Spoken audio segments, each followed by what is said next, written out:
Hello everyone, eBomb113 here with another custom creation. I am proud to present my Brute Gravemaker. So if y'all read the book Halo Envoy, I don't want to do any spoilers for you, but there's pretty much a Brute faction under a Brute named Hakabe, I think that's how you pronounce his name, that takes over a colony war, or tries to infiltrate like a Forerunner installation on a colony world. I can't remember the colony world, but like I said, I don't want to give any spoilers away. But during his invasion, the book mentions that he has these specialized gunships called Gravemakers, and yeah, that I don't know, that one little part, kind of surprised me. It's like, ooh, a new vehicle. I wonder what it looks like, and it actually describes it as being like a nest formation. So it looks like a giant floating nest. So I'm guessing it's like circular or something, but it didn't really give any description beside that, other than it looked, like a hunk of junk just kind of flying in the air.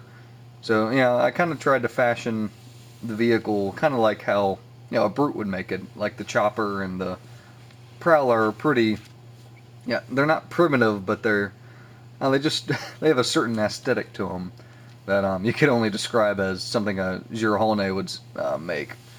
So I tried to use a lot of that inspiration, so just something that's big, bulky, covered in armor, and covered in spikes. That's pretty much the inspiration for this thing. So I'll stop yabbing and show y'all the set. So it can be a little fragile in some parts, but see if I can get it in view here. So that's pretty much the top of it. There's pretty much just a little section that clings onto the end that has a transport. But I'll go over the functions of that later. So the wings it has 4 engines, so 2 on the sides, 2 in the middle. So in case the wings do get shot off, it can still move around. There it is from the front view. So it has 2 chain guns and I guess like twin Brute grenade launchers of some sort. So you pretend, or I kind of envision these are either just human chain guns the Brute slapped on to the bottom of the fuselage. And there's some air ducts to, as it's flying to, I guess, intake air. And so these are either like grenade launchers or missile pods, but either way it's supposed to rain destruction down. Like I said, there was a pretty vague description of these things in the book Halo Envoy. So I just kind of had a few spare parts from a Phaeton and a few other things, and just kind of did my best to represent something that a Brute would make. So as you can see, there's spikes everywhere and heavy armor. So it's the same on the other side. The wings can move up and down. This part does come off, so you can see the single Brute in there. There's the top of the canopy. It was a lot of fun trying to build them through here to make it look armored, but not like too bulky that it wouldn't fly. To be honest, it probably doesn't fly all that well, but it's covered in armor and can rain hell pretty much on the battlefield from above. So we get to the back, and it's pretty much just a little pod strapped on to the end of it, and just the Brutes kind of hang on. I didn't think the Brutes probably don't really care all that much for safety concerns or protocols, so if you're not strong enough to hold on, I guess you're not worthy enough to go into battle, essentially. You could probably fit 6 figures on there, but for just for the time being, I just put a few on there. And there are a few places for weapons, so there's one there. I'll show you all that part later. There's just a few clips to put some Brute weapons, but I didn't have any Brute weapons with me, so I just put on whatever I had with me at my fiance's house. Now there's actually a cool action feature.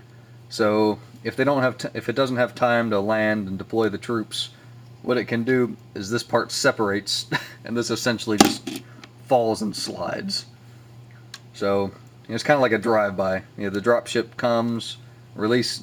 If it doesn't have time to set down, it releases, and the Brutes just have to hold on for dear life as this thing comes, lands and slides. So it's kind of like a big sled.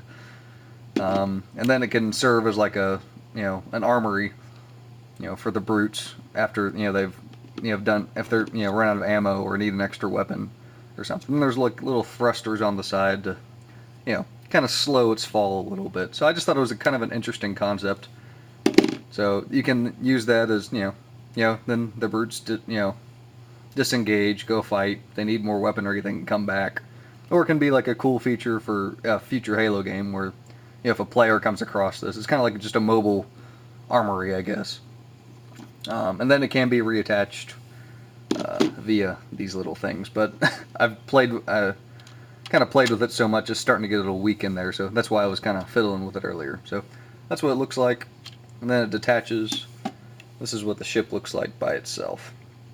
So, it looks pretty bulky, I would say. So you got some thrusters there, and then I don't know whether those are thrusters or not, but I just thought it looked cool with a little red detailing in there. So that pretty much does it.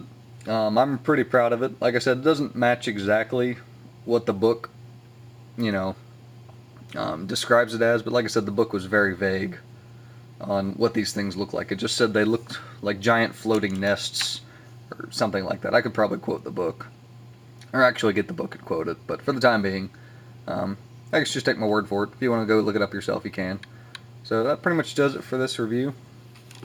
Tell me what y'all think in the comments below. It was just something I've been wanting to make for a while, just because I feel like the brutes don't have all that much, and I really don't have a phantom or anything, to kind of represent, I guess, the brutes having a phantom or some kind of dropship.